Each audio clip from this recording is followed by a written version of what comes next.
प्यारे विद्यार्थियों, इस वीडियो में पढ़ेंगे कार्यपत्रक नंबर 46 से लेकर 50 तक। तो प्यारे विद्यार्थियों, आपको हिंदी की कार्य पुस्तिका के साथ साथ गणित और अंग्रेजी की कार्य पुस्तिका के सारे कार्यपत्रक करवाए जा रहे हैं। आप चैनल की प्लेलिस्ट में जाकर वो सारे वीडियो देख सकते हैं। हमारे सारे वीडियो आप तक पहुंचे, इसलिए आप हमारे यूट्यूब चैनल को सब्सक्राइब करें। तो सबसे पहले कार्यपत्रक नंबर 46, इसमें दक्षता है व्यवहारिक व्याकरण इकाई काल को समझ पाना। प्रश्न नंबर 1 दिया गया है, दिए गए वाक्यों के काल को समझकर सही विकल्प पर सही का निशान लगाएं। तो क है वह सिनेमा गया होगा, तो इसमें आ जाएगा भूतकाल। ख तेज आंधी आई थी, तो इसमें आ जाएगा भूतकाल। ग पिताजी भैया को पत्र लिखेंगे, तो इसमें आ जाएगा भविष्यत काल।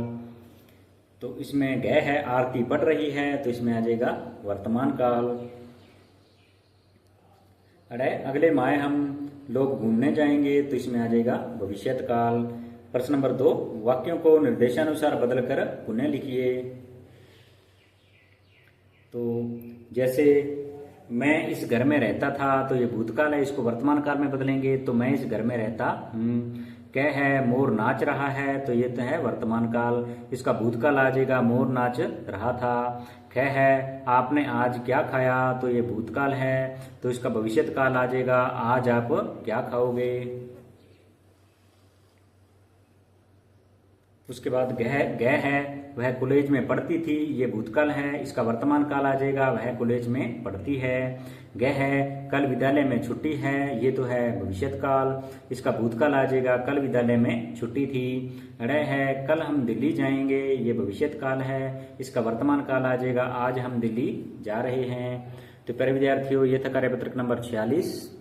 नंबर 47, इसमें दक्षता है होर्डिंग में दी गई सूचना को समझ पाना। तो इसमें दिया गया है, दिए गए पोस्टर को ध्यान से पढ़िए और प्रश्नों के उत्तर दीजिए।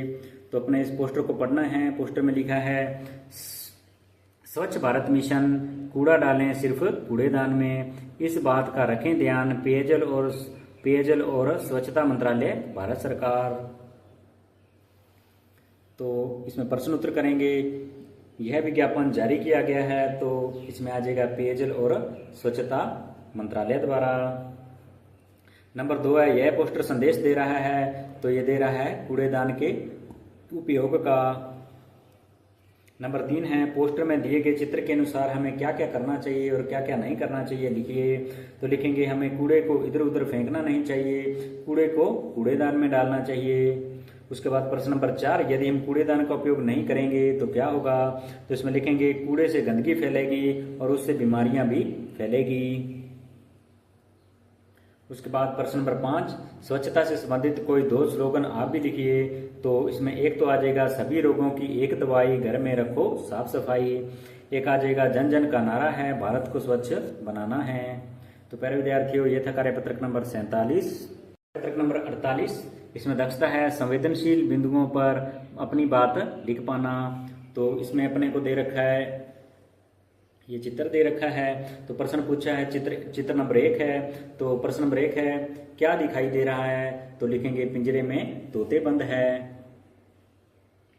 उसके बाद चित्र नंबर 1 में पक्षी क्या महसूस कर रहे हैं, तो लिखेंगे चित्र नंबर 1 में पक्षी अपने आप को स्वतंत्र महसूस कर रहे हैं।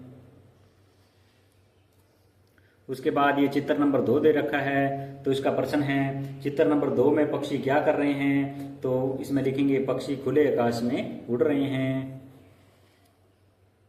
इसमें दिया है चित्र नंबर 2 में पक्षी कैसा महसूस कर रहे हैं, तो इसमें आ जाएगा पक्षी स्वतंत्र महसूस कर रहे हैं। उसके बाद प्रश्न नंबर 5, आपको कौन से चित्र में पक्षियों की स्थिति ठीक लग रही है, तो इसमें आ जाएगा चित्र नंबर 2 में। तो प्यारे विद्यार्थियों, ये था कार्यपत्रक नंबर 48। नंबर 49, इसमें दक्षता है गद्यांश पद्यांश को पढ़कर समझ के साथ उत्तर दे पाना। तो इसमें दिया है निम्नलिखित गद्यांश को पढ़कर दिए गए प्रश्नों के उत्तर दीजिए। एक सोना नाम की मछली तालाब में तैर रही थी, सोना सुनहरे रंग की थी, उसे अपनी सुंदरता पर बहुत घमंड था, वह सबसे अलग थलग रहती थी, वह किसी से भी ठीक से व्यवहार नहीं करती थी। एक दिन वह गंदे पानी की धारा में बह गई, उसका सुनहरा रंग फीका पड़ गया। उसने जब पानी में अपनी परछाई देखी तो बहुत उदास हो गई और उसे अपनी गलती का एहसास हो गया। उस दिन से वह सबके साथ मिलकर रहने लगी। अब पढ़ेंगे प्रश्नोत्तर। मछली को घमंड था, तो सुंदरता का। नंबर 2, मछली पहले रहती थी, तो पहले रहती थी तालाब में। नंबर 3 है मछली रंग की थी, तो कैसे रंग की थी? सुनहरे रंग की।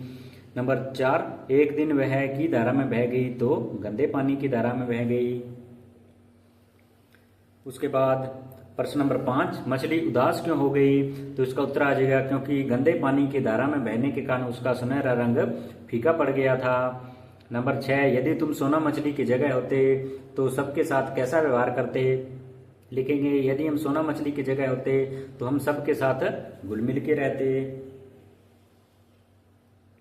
उसके बाद प्रश्न नंबर 7, नीचे दिए शब्दों के अर्थ लिखकर वाक्य बनाएं। शब्द जैसे शब्द, अर्थ और वाक्य। घमंड का अर्थ होगा गर्व, तो वाक्य बनेगा हमें धन पर कभी घमंड नहीं करना चाहिए। परछाई का अर्थ हो जाएगा छाया, तो वाक्य बना देंगे पेड़ की परछाई लंबी है। सुनहरे का अर्थ हो जाएगा सोने जैसा, वाक्य बन जाएगा मुनकेश के बाल सुनहरे हैं। धारा का अर्थ हो जाएगा लहरें, वाक्य बना देंगे नदी की धारा तेज है। उदास का अर्थ होगा दुखी, वाक्य बना देंगे राज उदास लग रहा था। तो प्यारे विद्यार्थियों, ये था कार्यपत्रक नंबर 49। नंबर 50, इसमें दक्षता है गद्यांश पद्यांश को पढ़कर समझ के साथ उत्तर दे पाना।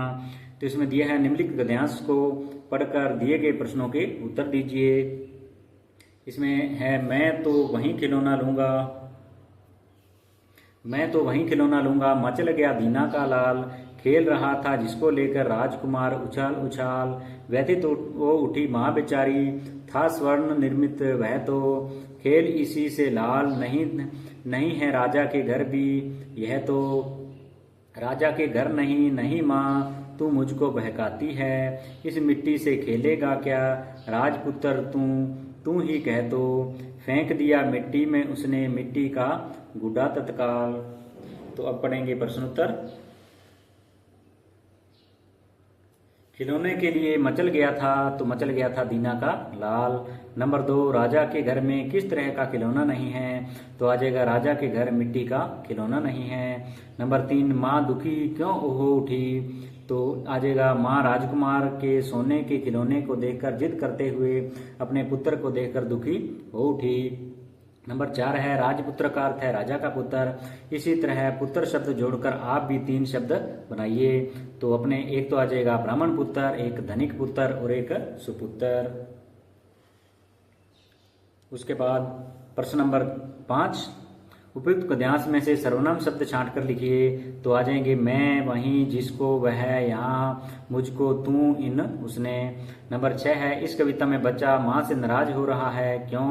तो इसमें लिखेंगे क्योंकि बच्चा सोने के खिलौने के लिए जिद कर रहा था, लेकिन माँ गरीबी के कारण से खिलौना नहीं दिला पाई। उसके बाद प्रश्न नंबर 7, आपने भी कभी किसी वस्तु के लिए जिद की है, उसके बारे में लिखिए।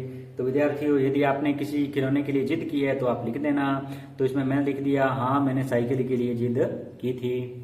तो प्यारे विद्यार्थियों, इस वीडियो में हमने पढ़ा कार्यपत्रक नंबर 46 से लेकर 50 तक। यदि आपको मेरी मेहनत और ये वीडियो अच्छा लगा हो तो प्लीज चैनल को सब्सक्राइब करें, वीडियो को लाइक करें और अपने दोस्तों के साथ ज़्यादा से ज़्यादा शेयर करें। धन्यवाद।